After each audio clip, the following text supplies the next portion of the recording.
Troy Aikman had a lot to say negatively about the Chicago Bears and Caleb Williams, and the Bears responded in kind.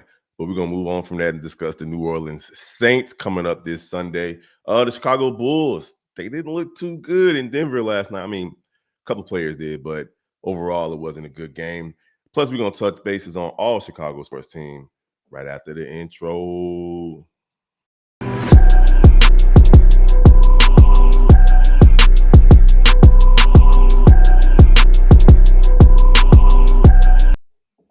Good morning, Chicago sports fans. Welcome to another episode of Chi-Town Sports Central. It's your boy Big Kev holding it down for Chi-Town. Y'all already know. Hit me up at Big Kev from the Chi, Big Kev from DACHI.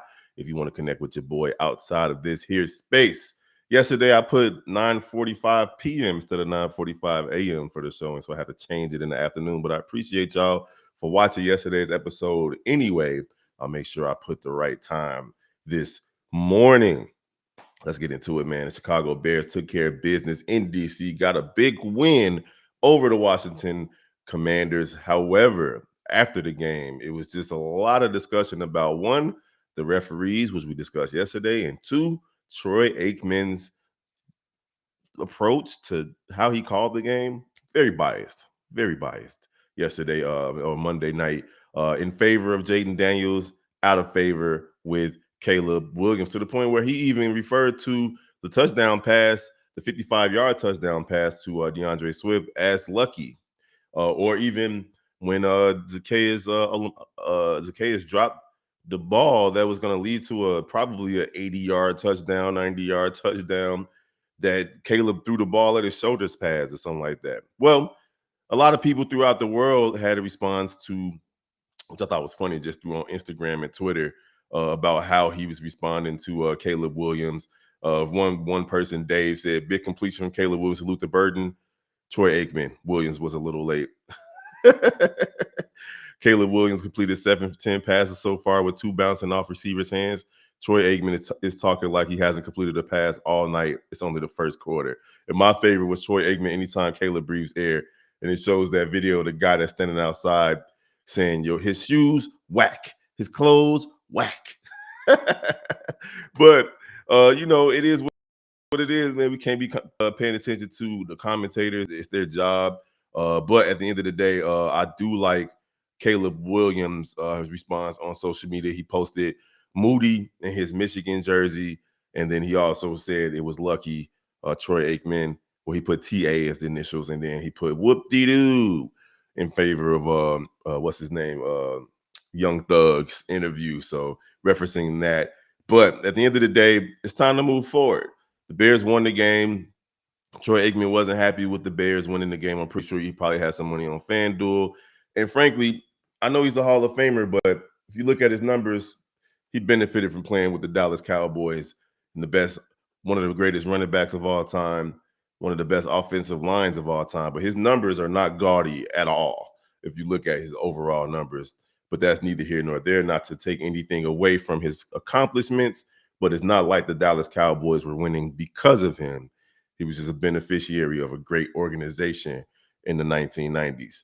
All right, so moving right along, though, the Chicago Bears are taking on the New Orleans Saints in a rare noon game. It feels like we had Monday night, 3 o'clock, Monday night. I think we only had one noon game so far this season. So it's about lieu of noon games for the Chicago Bears, and they're taking on a 1-5 New Orleans Saints team, but they still cannot take these guys lightly. A team that still has Alvin Kamara, still has Chris Olave, who's solid, Demario Davis on defense, and they got a dude named Kool-Aid McKinstry at cornerback. He got 2 interceptions. So the Chicago Bears cannot take these guys lightly. I'm excited for this game. It's always fun playing against Who Dat Nation. But at the end of the day, Chicago Bears got to win the games that they're supposed to win. And this is a very, very winnable game. For example, the New Orleans Saints give up 26.7 points per game.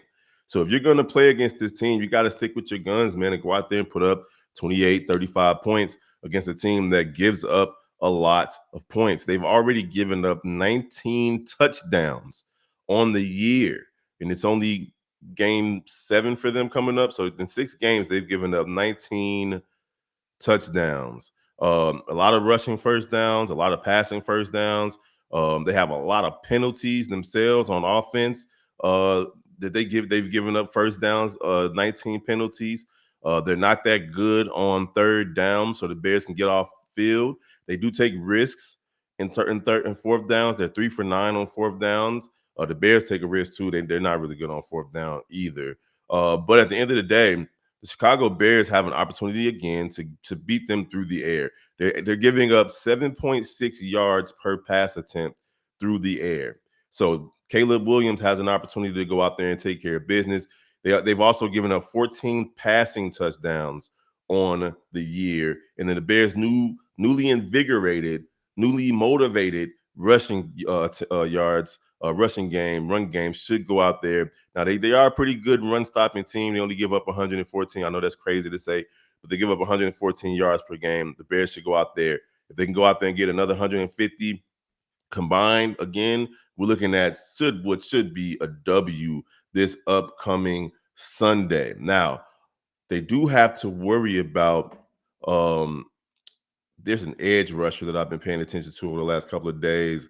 What's his name? Carl Granderson. He has 4.5 sacks right now and 6 tackles for a loss. And Demario Davis, a mainstay in New Orleans, has 5 tackles for a loss. So if this run game is going to do anything, they got to make sure they look out for these guys. And old man Cam Jordan also has 2.5 sacks on the season. So Caleb Williams is going to have to get rid of that ball, play within rhythm, and take care of business versus a bad New Orleans Saints team. But you cannot overlook him. And defensively, we have to get to Spencer Rattler. He's already taken 11 sacks on the season, so there's opportunity there. Now, I know that the Chicago Bears have difficulty sacking opposing quarterbacks. He's a little bit mobile as well, so you can't just ignore the fact that he does get out of the pocket a little bit. He has 26 carries for 143 yards. And he's right behind Keandre Miller, who has 186 yards rushing as the number 2 back. Spencer Rattler is right behind him with 143 yards rushing,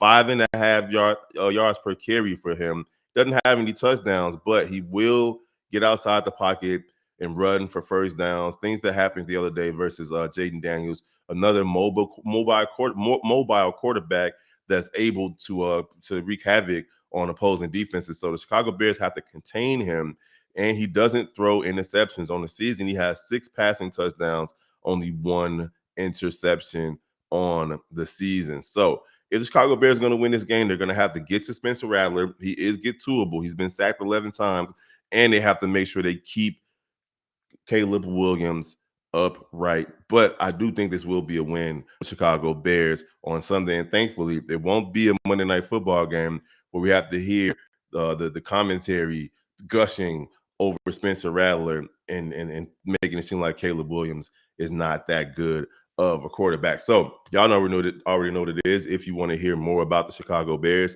head on over to Chicago Bears Central, where Hayes, C-Dub, Bobby, Steve-O, myself, we all hold it down over there, whether it's through live calls, mailbags, or daily episodes and live updates. Chicago Bears Central. All right, moving right along, the Chicago Bulls took another L in the preseason last night, their second straight loss. They're now 2-2. They went to Denver, and frankly, Denver just basically ran away with the game in the first 3 quarters and allowed the Bulls to kind of get back into it in the fourth quarter. But by that point, it was, basically bench players in. Josh Giddy did see the Bulls starters actually played a lot. Montes Buzelis played 30 minutes. Isaac Okoro only played 10 minutes.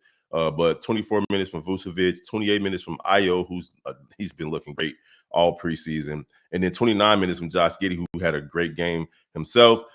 Josh Giddy with 25 points, 7 for 14 from the field, hit his first 3 threes, but then went 0 for the rest of the game. 3 for 7 from the 3-point line from him, 8 for 8 from the free throw line, though, and he did give you 9 rebounds and 6 assists. And Montes Buzelis, who's looking to have a breakout season, could have a most improved player type season or an all-star even season if he plays the way that he's playing. He had 20 points, 7 for 12 from the field, 3 for 7 from 3, 3 rebounds, 1 assist. But what really stood out was 5 blocks from my man Montes Buzelis, and then Ayo rounded out the starters with 11 points. And then listen, Nikola Vucevic, I don't know what's going on with this dude, if he's motivated to play or not, but he had another lackluster offensive output. He did give you 10 rebounds and 4 assists and a block, but he only had 5 points on 2 for 7 from the field, 1 from 3 for 3.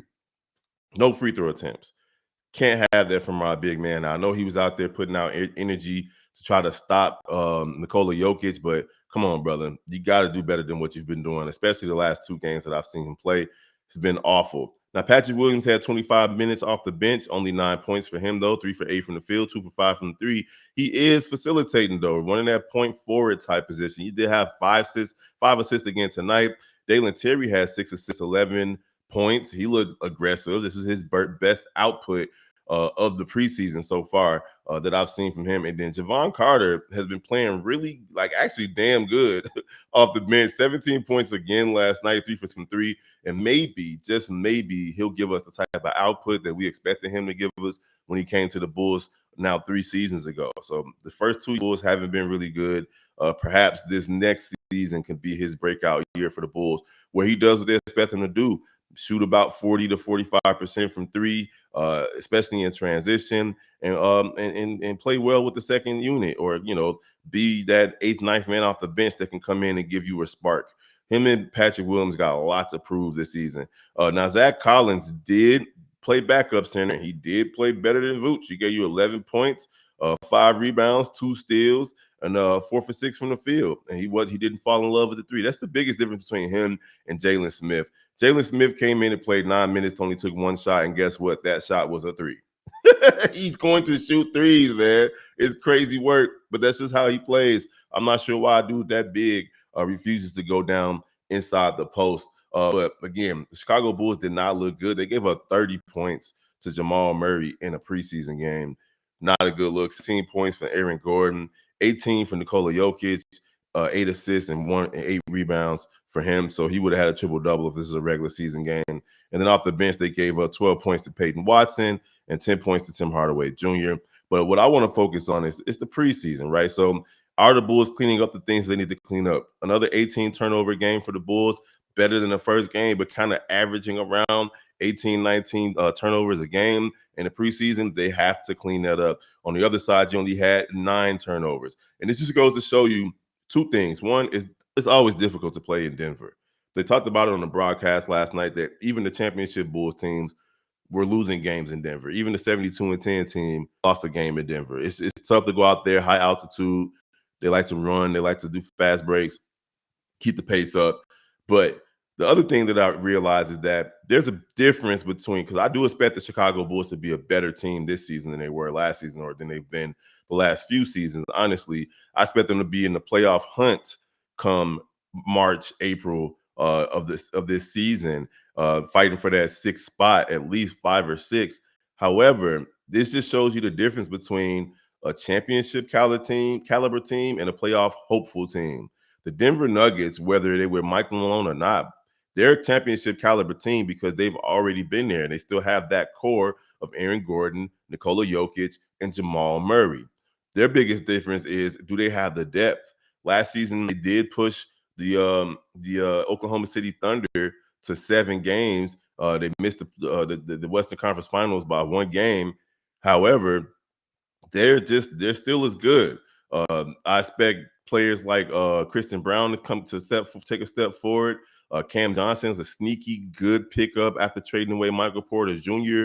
And they do have a deeper bench. Valanciunas is over there now. Bruce Brown is back. Tim Hardaway Jr. is over there now. So they have a deeper bench that's going to teams throughout this season. And you can see the difference between a team that's been there before, a team that's just trying to tune up, get ready, get their legs ready for the regular season, and a team like the Chicago Bulls who are still trying to figure things out. What is their core? What is their style of play going to be like? Now, mind you, Kobe White didn't play. Kevin Huerter didn't play. Trey Jones didn't play. Those are all major parts of the Chicago Bulls team. This is the preseason. I'm not trying to overthink things, but looking at the difference between the way the Denver Nuggets executed for the first 3 quarters versus how the Bulls executed, it was night and day, especially defensively. So Chicago Bulls got to clean up their turnovers and figure out what their true identity is going to be. But they'll get there. And come March, April, I do expect this team to be sitting around 45, 40, 44, 45 wins on the season. So y'all know what it is, man. If y'all want to hear anything else about the Chicago Bulls, head on over to Chicago Bulls Central, where Hayes is holding it down every single day. Myself popping in and out from time to time throughout the year. The rest of the guys as well. And then the Shot Bulls podcast with the Cognac Boys, C-Dub and Bobby, Steve and myself. We're all active on the live calls over there, mailbags, daily episodes on the Shot Bulls podcast. If you're not following, go ahead, like, follow, and comment. All right, real quick, we'll touch bases on the Chicago Cubs. Now, the Chicago Cubs, we know that if Kyle Tucker doesn't sign, they're going to have to fill some holes. Maybe, just maybe, they could be in line for a reunion with a former Chicago Cub player who had 2 solid seasons here, well, 1.5 solid seasons here, and that's in Cody Bellinger. Now, Cody Bellinger did go to the Yankees this season and put up pretty good numbers. Honestly, I didn't pay attention to him at all this year since he wasn't with the Cubs, but he did play the most games that he's played since 2022 in 152 games. Then he also put up 29 home runs, 98 RBIs. He only had 90 strikeouts on the year too. So he had a pretty solid year for the Yankees, and the Cubs could be looking to bring him back because he's a free agent. We'll see how that goes, because it might be another situation where they bring him in on a 1-year deal, prove it, so on and so forth. Frankly, that's what they should do, because he's been, since his really, really good, what was it, 2019 season. This COVID year wasn't good for him. They only played 56 games. He had 42 strikeouts, only 36 RBIs and 10 home runs. And then in 2022, God, 144 games. My man had 19 home runs and 68 RBIs. Keep in mind, in 2019, which I think he won an MVP or he was in the conversation, he had 115 RBIs alone in that season in 2019. And then in 2022, he didn't really do well either. 144 games, 68 RBIs, 19 home runs. Then he came to the Cubs, had a great year. That first year, he was in the MVP conversation, and he had 26 home runs there, and 97 RBIs. But then that following year, injury prone, even though he played the same amount of games, it just seemed like he was hurt more. 130 games then as well, but he only hit 18 home runs, 78 RBIs. Then he had a bounce back year with the Yankees. So the up and down nature of Cody Bellinger makes you question whether or not the Cubs should even be looking at him, especially since he just had an up year, which means that he's most likely going to have a down year in 2026. But with Kyle Tucker, his decision on the horizon, who knows what he's going to do, you have to consider all things. Of course, they can look at in-house. They definitely look at Moises Ballesteros. Say Suzuki may be moving out of that DH role and going back out to the outfield, or even Owen Casey or Kevin Alcantara. They have options. The Cubs are going to be okay whether Kyle Tucker decides to come back or not, but they could definitely look at a man's Cody Bellinger returning to the team, and we wonder if he can have back-to-back seasons where he produces at a high level. But y'all already know what it is, man. If y'all want to hear anything else about the Chicago Cubs, head on over to Chicago Cubs Central where my boy Mike is holding it down. Like, share, comment. Don't forget to tell him that Big Kev sent you. All right, so moving right along from the Chicago Cubs, not much news on the Chicago White Sox. They just got prospects, so on and so forth, and they're trying to rebuild from the bottom up. But at the end of the day, we already know what's happening with the White Sox. We won't know what's going on until the season's over. But y'all can head over to Chicago White Sox Central. Just go ahead and go over there and just click like, run those likes up so we can get the channel, keep the channel moving, keep it going. You know, I'm the host over there, but there's not much to talk about right now. The Chicago Blackhawks are taking on the St. Louis Blues tonight, looking to get their second win in a row. Now the Blues are 2-1. The Blackhawks are 1-2-1. So if they get an outright win tonight, they can overtake the Blues in the standings because we have that overtime point, and it's all about getting points in the NHL. And if you're interested in hosting Chicago Blackhawks Central, hit us up at shottownsports@gmail.com, and shottownsportscentral@gmail.com, and holler at Hayes. We can get you guys in the fold. You can become part of the family. And finally, the Chicago Sky, we've been talking about it, what they're gonna do. We just want to know what's gonna happen with Angel Reese. If she demands a trade, that's gonna suck, but it's looking like she might even consider to demand a trade, especially where the things ended this past season with her.